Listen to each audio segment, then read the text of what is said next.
Hello, everybody, and welcome to Livingston. This is our podcast, Welcome to Livingston, where we invite local companies on and sometimes take a break from that and talk about real estate as well. My name is Don Putkela. And I'm Angela Putkela, and we're with the Putkela Group Real Estate Professionals. Yeah, and we are really excited about this episode today because this is one of those episodes where, every 4 or 5 episodes, we take a step back and we talk a little bit about real estate because that is our profession. We own a brokerage here in Livingston County called the Putkela Group. Yep. And, real estate ties into a lot of the things. We are ourselves small business owners. Yes. Much like the people that we interview from one week to the next. In terms of, again, providing service to the community, we thought that this would be a great opportunity to kind of dig in and offer something a little meaty for people out there. Oh, yeah. No. We love to offer insight and kind of pull back the curtain a little bit and talk about some of the fundamentals and some of the different things about real estate and such. So, a while back we did an episode. You told me episode number 70. 70, yes. Episode 70 was 10 things we wish buyers would know. Exactly. So what's today? Today is 10 things we wish sellers knew. Because we work with buyers and sellers all the time, and a lot of times our sellers are also buyers, right? Right. But it's 2 distinctly different transactions with, it's like the yin and the yang kind of, but there's the other half of the coin with things that we want our sellers to know when they get into the process. Absolutely. There's so much nuance. And so we have some different points that people may not have thought about or realized. And no matter who you use for your realtor, right? We want to make something that is helpful and useful to everyone as they are embarking on the process of selling their home. Right. Because when sellers get involved in the process, they usually don't understand how much is involved and sometimes what their role in the transaction is, right? Yeah, especially first-time home sellers, which everyone talks about first-time home buyers, but it really is a thing for, the world expects people that are selling their home for the first time to understand what that's all about. And that's because they purchased a home. But since that's such a different process, it really doesn't make sense that they should know how it all works. Right. Or if you sold a home in 1982, and now you're selling it again. You're essentially a first-time home seller, right? Yeah. Because things change. Technology changes, expectations change, and where they are in life changes. And then that's a big part of what we sit down and talk to people about is where they are in life, right? Yeah. So we wanted to get started today. So we got 10 things to kind of branch off of and talk about. But the first thing is this idea that when you're starting to get ready, getting a house ready for sale is more than just decluttering. Absolutely. So, the thing about that is when we sit down with our sellers and we have, the consultation, we're talking about listing the house and such, we go through room by room and we view the house at the beginning and get a tour to get an understanding of, what updates they've done to the house, what's going on and everything. And then we sit down with them and there's this conversation about getting a home ready for sale. And a lot of people think, well, I just have to do a deep cleaning. I just have to clean up. Right. Well, and everybody's different. Some people know just what needs to be done, and some people don't, and they look for us to advise them. It all depends on the person. But, when that time comes in terms of the type of advice that we or a realtor will give to a seller, definitely relates in preparing the home.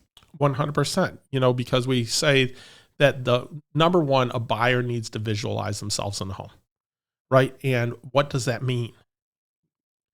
Well, it certainly means don't have a wall full of, all of the pictures of your family. Right. That's wonderful and beautiful for you to have in your home. But then taking a bunch of them down may look very strange too. So it kind of depends how you have it set up. Well, like I'll tell someone, you take that picture off the wall and you can see an outline of what the color of the room used to be. Odds are you need to leave the picture up. But at the same time, it is really important for them to be able to visualize themselves in a house. When we're doing a showing, I know that the showing's going really well if my buyers sit down someplace. If they take a seat at the kitchen table for a second, that means they're starting to visualize themselves in the home, and they're starting to make that decision. Is this someplace that I can see myself living? And part of that for the seller is making sure that that home is where it needs to be, making sure that it's decluttered, making sure that there's not stuff sitting all over the place. But we go through a process of these are the things you need to do in each room, right? So it's interesting when we go into a living room sometimes that has a fireplace, and there are people that, well, we never use the fireplace. So the furniture is positioned to not highlight the fact that there's a fireplace, or sometimes it's behind a sectional and it's hidden. Completely blocked off. Right. Yeah, and I can't get over how often that happens.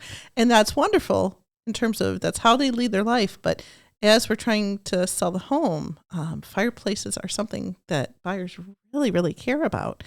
And so at that point in time, we may ask you to move your furniture around. And I know it's inconvenient because in some cases people are still living there.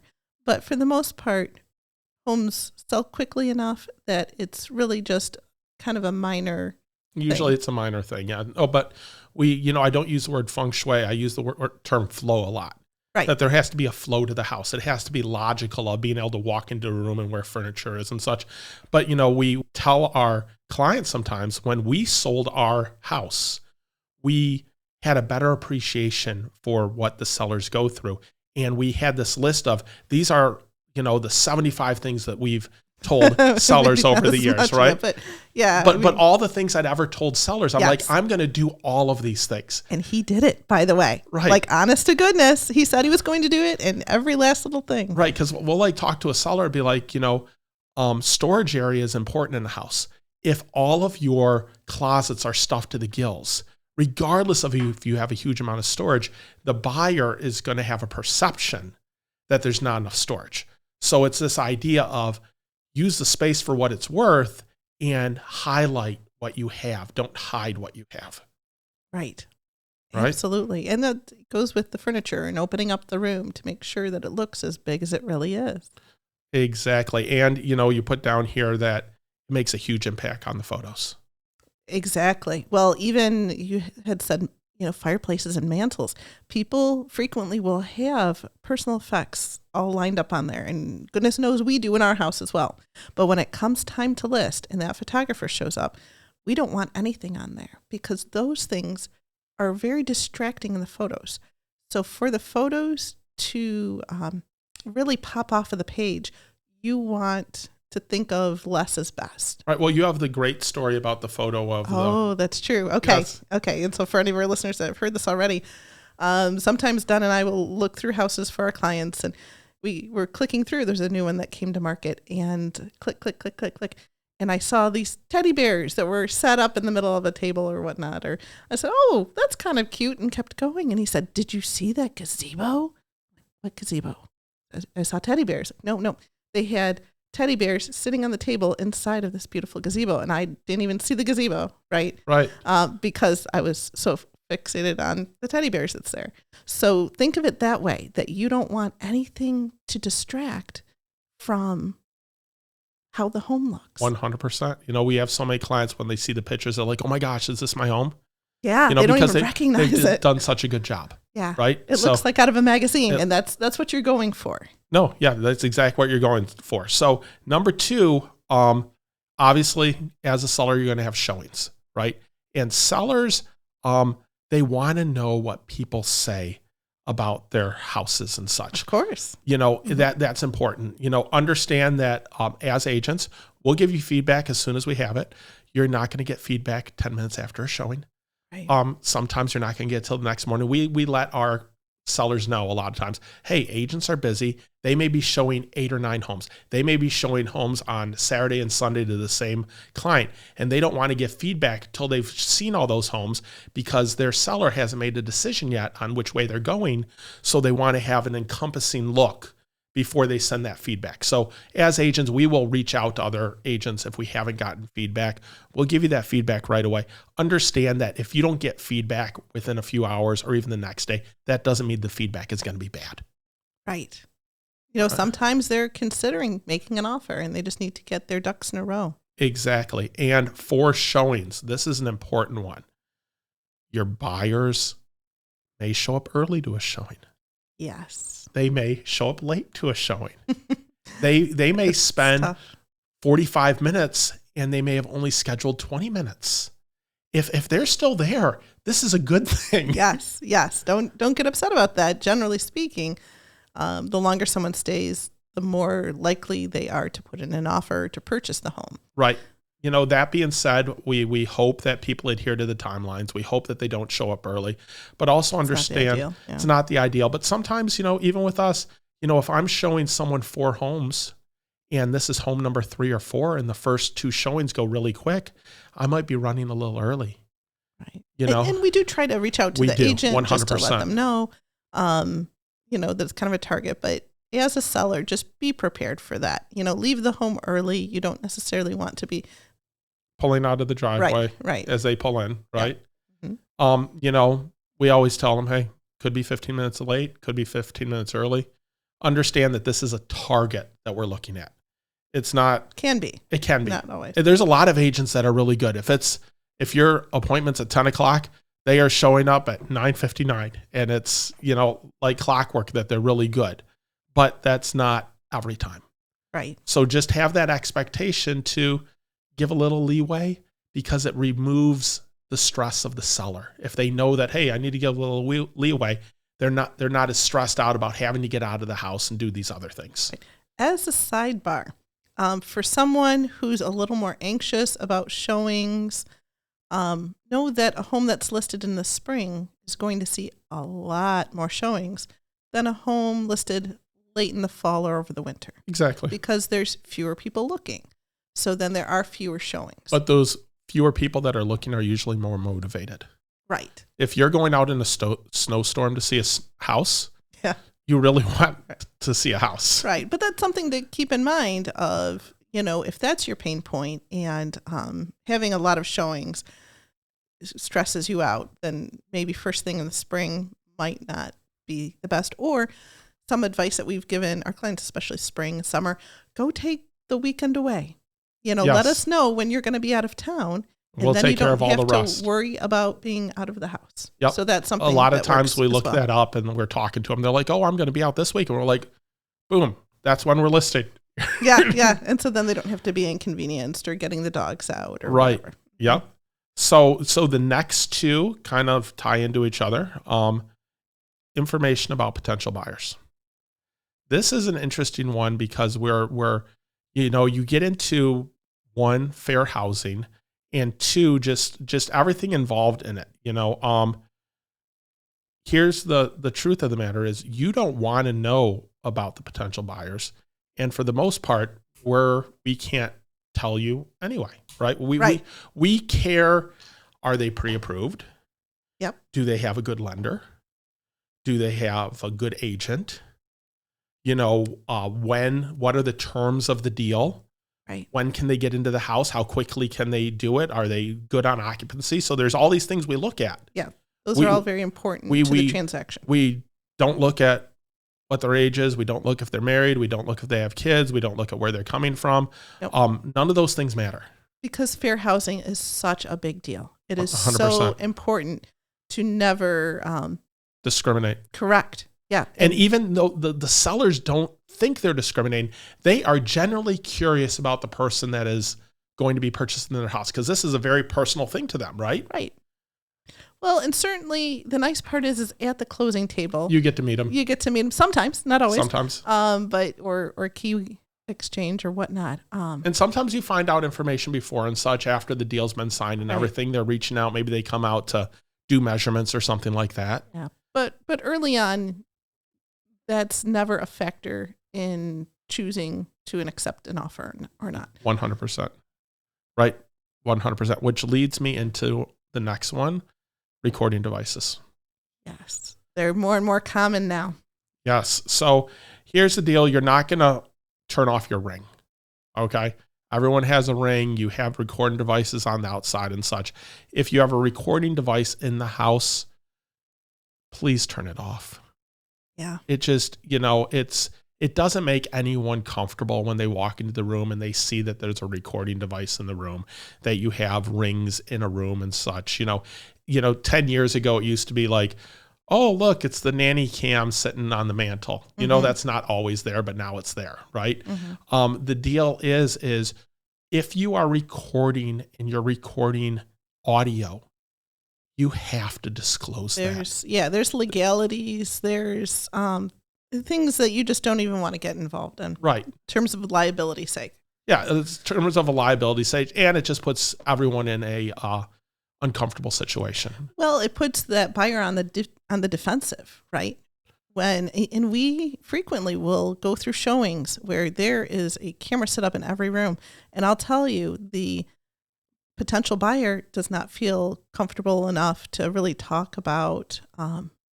going back to you were saying that having them picture themselves in there. Well, if they're being recorded, They can't picture themselves. No. Or we're saying, well, let's talk about the house outside the house instead of inside the house. It's much more comfortable to be able to talk there, right? because they're trying to envision themselves in the home. Exactly. Right. And So it makes that's it part of the harder process. to sell. Yep. 100%. Now, in terms of sellers' disclosures, I think that is very important. And sometimes our sellers get a little bit anxious about that, to kind of write down, what works, what doesn't work. Right. Well, let's talk about, for those that don't know, what seller's disclosures are. Great point. All right. Yeah. So a seller's disclosure is a form, a state form, federal form really, that you will fill out to what you know about the home. Right. So it's going to ask you things like, what's the age of the roof? What kind of insulation do you have in the attic? Some of these things you don't know, but it has a list of like all of the appliances and such in the home. And you're going to mark, yes, I have it and it works. Yes, I have it and it doesn't work. I have it and I don't know whether it works or not, or I don't have it at all. Right. And this is a form that we can tell you what the form is and we can explain a question to you, but we can't help you answer the question. Right. And this form protects both parties. Right. And that's the biggest thing I want people to understand is if something doesn't work in the house, just say that it doesn't work. The question that gets the most that we get asked about. Go ahead. Even before that, something is little, sometimes it's fuzzy. And I have someone say, well, my stove does work, but there is one burner that is a little flaky that sometimes won't work or doesn't work at all. Yeah. Right? Yeah. So what do I put there? So, well, make note of that, because the buyer's going to want to know that. It's not going to prevent them from purchasing the home, but at least you're communicating that so they're aware, and it doesn't come up on inspection later to say, we want that fixed. We've discovered this to be right. a problem. Yeah, no, yeah. If the attic leaked and you got it repaired, well, write down the attic leaked and the roof leaked and we got it repaired. So what is the biggest hot button on there? The biggest hot button is water in the basement. Yes. This is a question that when I have a client start asking me about this question, I know that they had an issue of something in the basement. Usually it's, hey, the power went out for 3 days and my sump overflowed a little bit and it leaked a little bit in this corner. Or it's, do I have to say there was water in my basement when my water heater broke, and the water drained out of that? I'm like, well, yeah, let's just be conscious and say, this is what it is. So now you're saying, not only are you saying, yes, we had a problem, but we had a problem. This is what it was. And I fixed it. What a way to alleviate any kind of issue. Because when I'm down in the basement with a buyer and, I look and I'm like, oh, there's rust at the bottom of the water heater. There's rust at the bottom of the furnace, or on, I can see the effervescence on the walls, right? Right. I know there was an issue. And now we look at the disclosure. It's like, oh, that makes sense. That makes sense. Now we don't have to worry about it. Because the seller's disclosures allow you to offer context into any of those little things in the house that may not be, in terms of whether it's working order or whatnot. But this is your chance to kind of just put that context around it and communicate directly to someone who's considering buying When a you're home. listing a house, you're telling a story. This is part of the story. You're giving an explanation, right? So if you're in a HOA, you probably have common areas, write that down. Now you're able to highlight that there's walking paths, that there's a park, that there's a community pool, that there's, whatever those things are, right? Right. If you have an easement that goes through your yard, write that down. All those things are there. Most people don't know whether they have mineral rights. It's okay to put unknown. Yeah. Right? Yeah, there's a spot for unknown on any number of these. So like if you're not sure, that's okay too. Right.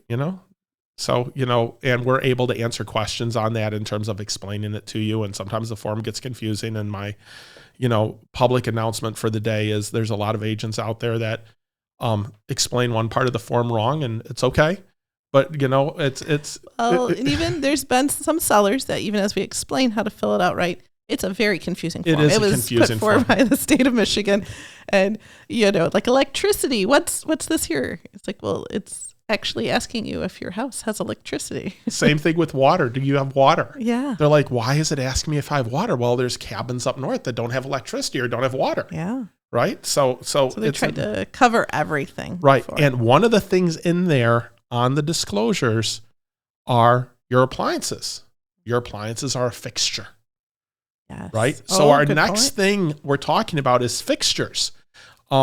Fixtures, and when I talk about it, they're more than just lights. People talk about what fixtures are going to go with the home. So the rule that we like to use is if you need to use a tool to remove it, it's a fixture. It's attached to the house. Stays with the home. Stays with the home.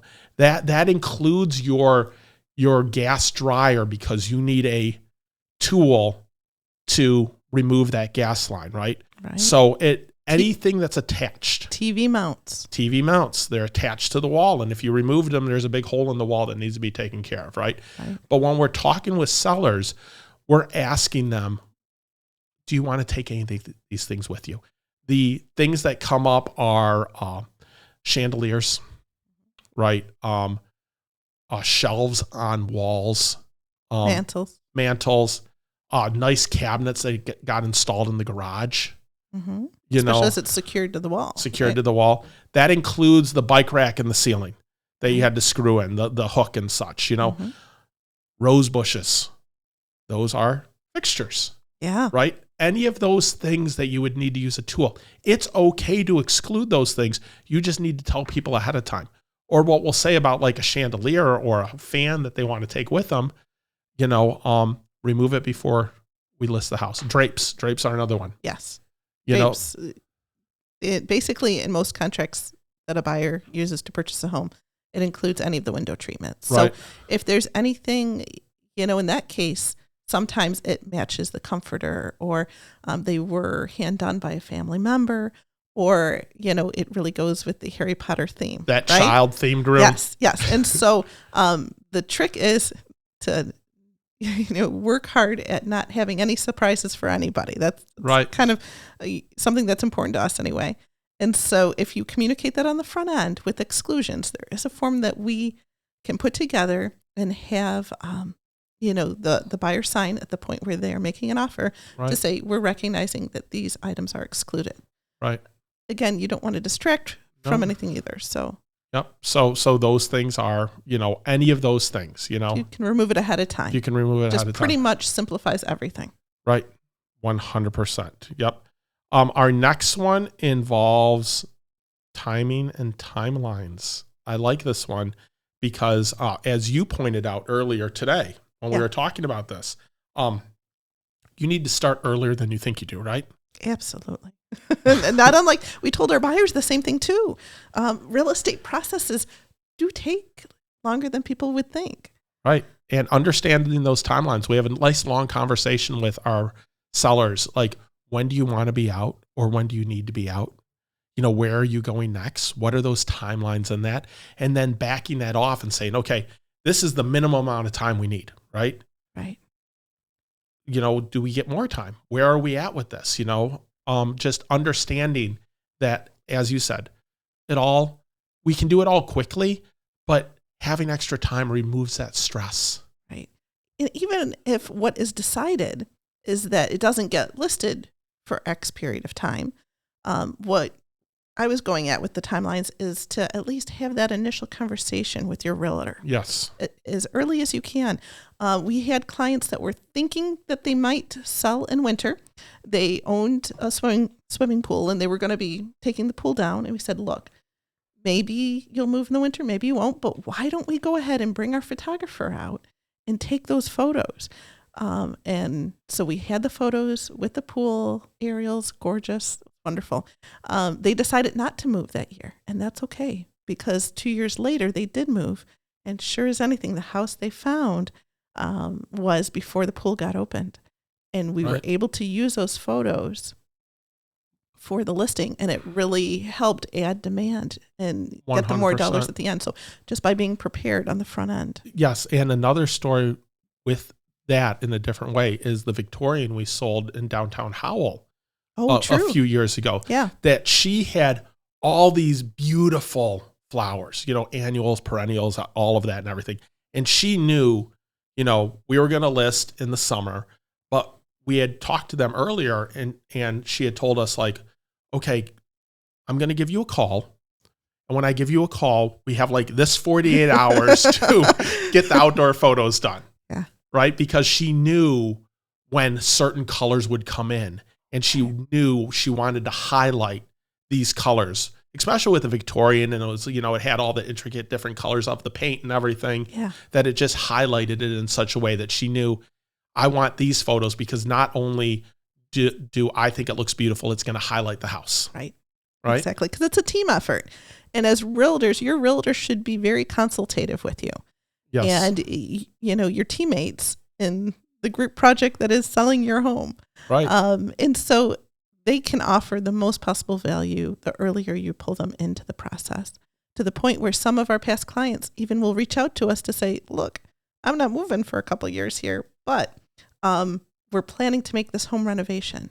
And we're wondering, does that make sense or not? Or, what do you think about if we blow out this wall or whatnot? And right. Yeah. No, I love when we get that chance to be consultative about those types of things where we're discussing, you're renovating your kitchen. What are you going to do? Especially when they know, hey, I'm going to be moving in the next 5 years. My advice is, first off, when you're doing a renovation, always please do it for yourself first. Right. Right. However, at the exact same time, having that conversation with us can help in, what are the trends that are going on right now? Or this project is going to cost me X amount of dollars. How much of that am I going to get back? Right. So then we're talking about enjoyment versus the dollar cost put in. Now, a friend of mine recently talked about removing the traditional laundry room from the main floor to put it up in the master bathroom. And that was a little bit unconventional. And it was kind of good for us to have a good conversation so that way she kind of understood what our thoughts were on it and so forth.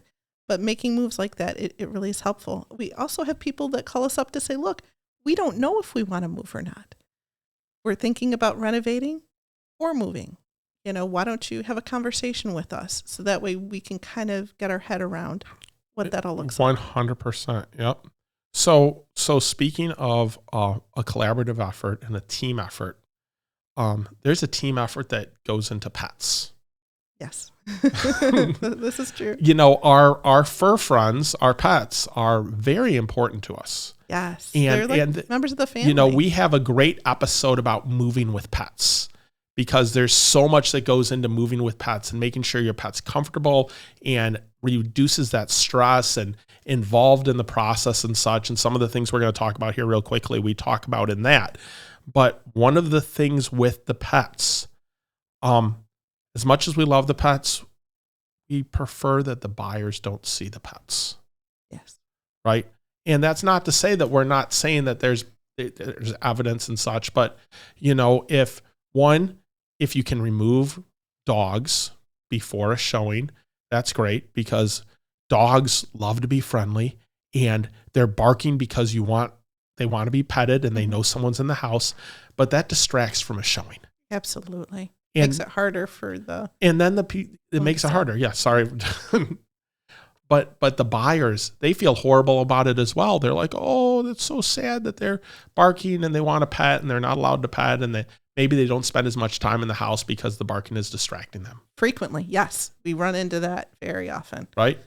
Or they leave the dogs in the garage and then they're fearful about going to the garage because, when you don't know if a dog is friendly or not, some people get freaked out about that. Understandably so. And then cats. Yes. So cats have been very interesting. A lot of people have kind of a requisite that they don't want a home that had cats in it.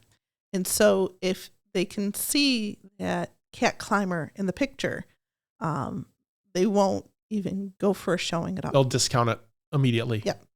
Won't give it a chance. But if that cat structure is there and it's tucked away in the basement, then as they're going through the showing, hopefully they don't see it. But even if they do, if they've already decided that they like the house, they're willing to look past it at that point in time. 100%. But the trick is it's so important to get them into the home and through the door that even the people that are anti-cat can realize that there's steps that can be taken.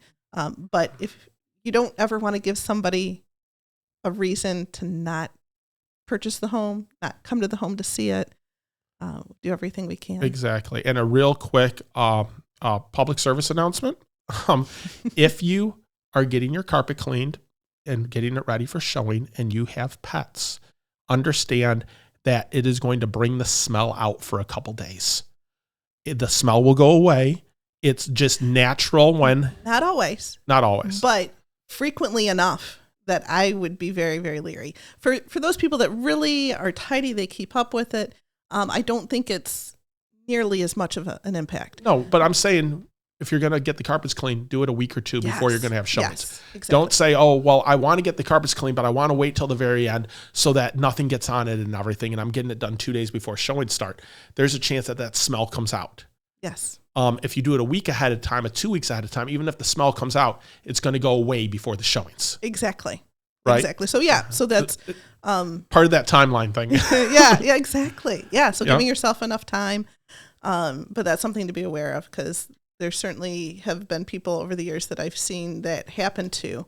Right. And it just shot them in the foot. And, you're talking about losing not just thousands of dollars on the back end, but tens of thousands of dollars. Yes. At that kind of mistake. Right, exactly. So real quick, we got a couple more to do. Fiduciary duty. As agents, your agent has a fiduciary duty to you. All right. So what does that mean? It means that they are looking out for your best interests and they are not sharing information that they shouldn't be sharing. See, to me, it's that there's an actual legal obligation for your agent to work in your absolute best 100%. interest. Right? So that's why it's important when it's on the buyer side that you have someone looking out for you as your agent, but as a seller to have that that agent represent you. You can share those confidential information. Sometimes people are behind on their finances, and at that point in time, your realtor is going to be able to guide you through. 100%. No, you're exactly right. It is a legal term.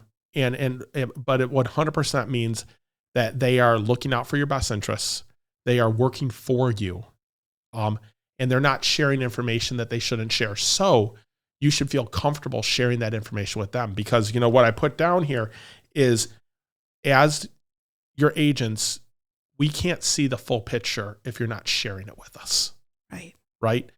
If you are under financial trouble and you need to get out by a certain date because now you're going to be behind on your payments, that's something your agent should know. That's relevant. It's relevant, right? If there's things that you're not sharing and then all of a sudden they come up later and you're like, well, I didn't tell you about this, or, oh, what about this?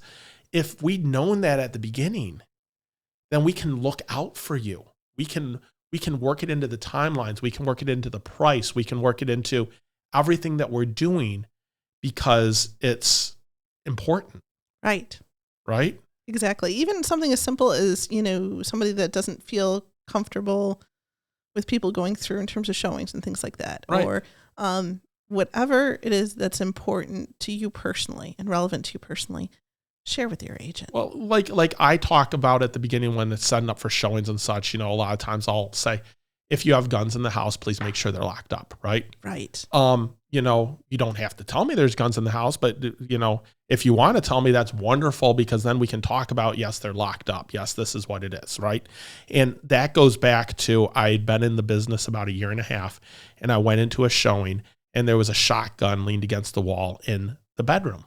And I had kids with me on that showing. Right. And As a family seeing the home. As a family seeing the home. And ever since then, I always make sure to say, hey, if you have guns in the house, please make sure they're locked up. Right. Because again, it's the full picture. Exactly. If there's a room you don't want people in. Right. That's know. Okay too. Yep. Right. We are here to represent you. Right. Your agent. If your house used to be a grow house. Yeah. Let us know. Yes, because that factors into title insurance. Because I don't want to get the phone call asking the question and I don't know the answer to the question. Right? Exactly. The more you can share with your agent, the better they'll be able to represent you. Yes. And the last one I wanted to talk about is, you've made it through the entire transaction. You've gone through the showings. You got an offer accepted. You made it through inspection. You made it through closing. You gave occupancy, right?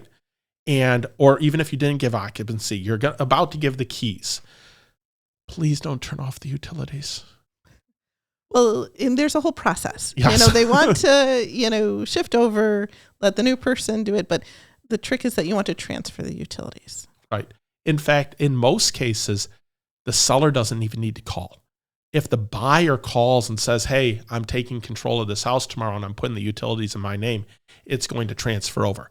And the reason we say this is, through no fault of a seller's own, a seller is doing the right thing. They're calling up consumers, or DTE for electricity. They're calling up and they're saying, hey, I'm going to be moving out in 2 days and my last, 2 weeks. Or 2 weeks. My last day in the house is 2 weeks from now on this date. I want to end my service on this date, right? And then the overzealous person hits the button to turn off the electricity, or they accidentally turned off the electricity the day or early, or you thought you were moving out on that date, but all of a sudden the moving date changed one day, or you weren't ready yet and you forgot to call. And then you wake up in the morning and there's no power in the house, and you don't know how to open up your garage door to get the rest of the stuff out. These things happen. So it's very important. Generally speaking, you can call the utility company kind of on the day of, and arrangements are made where the buyer just takes it over, and it's easier too, because otherwise, sometimes if that power is not on and they're taking possession, that can become 100%. A kerfuffle too. Yes. The truth of the matter is we went over 10 things here. There's a million things that come up in a transaction, and every transaction is unique. I do want to just add one little bonus. Let's have and a that bonus. Is, for your seller's proceeds, please get a check. Don't have the funds wired. We used to kind of, Don was always the never wire kind of guy. And I'm like, well, what's the big deal? And we had a client that did go ahead and want his funds wired, and it was right before a holiday weekend. And at about 5:15 Friday evening, I got a call from him to say the funds never showed up. And lo and behold, there was an issue with where the funds got wired to. And that was a really, really, really scary moment. And that was unfortunately through his own user error. Yeah. In terms of putting down, it can happen. It can happen. You can transpose two numbers. Right. You can, things happen. If you don't need that money right away, let it go into the bank and take the 2 or 3 days for it to clear.